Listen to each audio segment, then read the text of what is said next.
Gusto niyo po ba malaman kung paano ko ginawa ang magic ko sa Reels? At kung gusto niyo malaman, paki-react, follow, and like para updated kayo sa mga tutorial ko. So bago ko pa isi-share sa inyo, paki-comment sa baba kung mayroon kayong katanungan dahil bibigyan natin yan ng kasagutan. So ito na nga, isi-share ko na sa inyo kung paano ko ginawa ang magic ko sa Reels. So, puntahan na natin ang ating Facebook. So, dapat mga loads, meron na kayo nakahanda na video. Then, pagkatapos, dito na tayo sa ating Reels. I-click lang natin itong Reels. Dito mga loodies, pipili tayo ng nakahanda na yung mga video natin na gusto natin i-upload sa ating Facebook Reels. So, dito mga loodies, meron na akong napiling video. I-click ko lang ito. Ito sa Reels, pwede natin dito i-edit ang ating video. Didi naman sa CapCut. So, dito ako nag-edit ng aking Reels. Click lang po natin itong edit.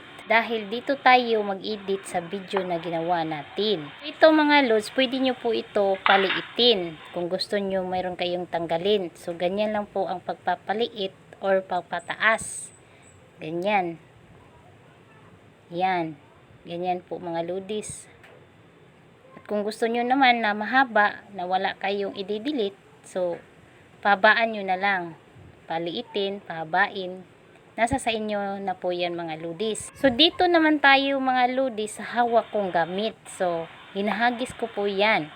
Paano ko po ba yan na ipabalik sa aking mga kamay? So, ganito lang po yan mga loodies. Hanapin po natin ang reverse. So, ito pong reverse mga loodies, ito po yung magpabalik sa yung mga kamay. I-click lang po ang reverse.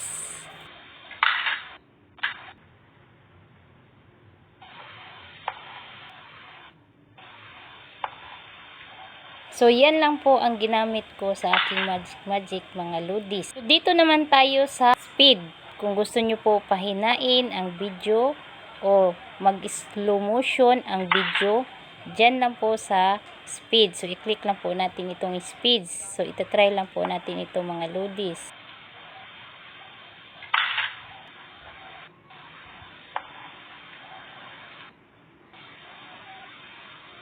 So, ito po yung speeds ay ito po yung slow motion. Kung anong gusto nyo, mabilis or mabagal. Yan po ang speed na gagamitin nyo mga loodies. Ang 2 times speeds ay napakabilis. So, dito naman tayo sa mirror. Tingnan natin ang mirror. Ay, ito po pala ang mirror ay papaliktad. Nasa sa inyo kung anong posisyon yung gusto nyo mga loodies. Ganyan lang po ang mirror. Dito naman tayo sa ads. Ang ads pala dito ay gagamitin lang po natin kung gusto natin mag-add ng video or photo. Kukuha lang po tayo doon sa camera or gallery. Yan po ang gagamitan sa ad. Dito naman tayo sa crop. I-click lang po natin itong crop. Ito yung crop mga loodies. Ito po yung adjust sa inyong mga video.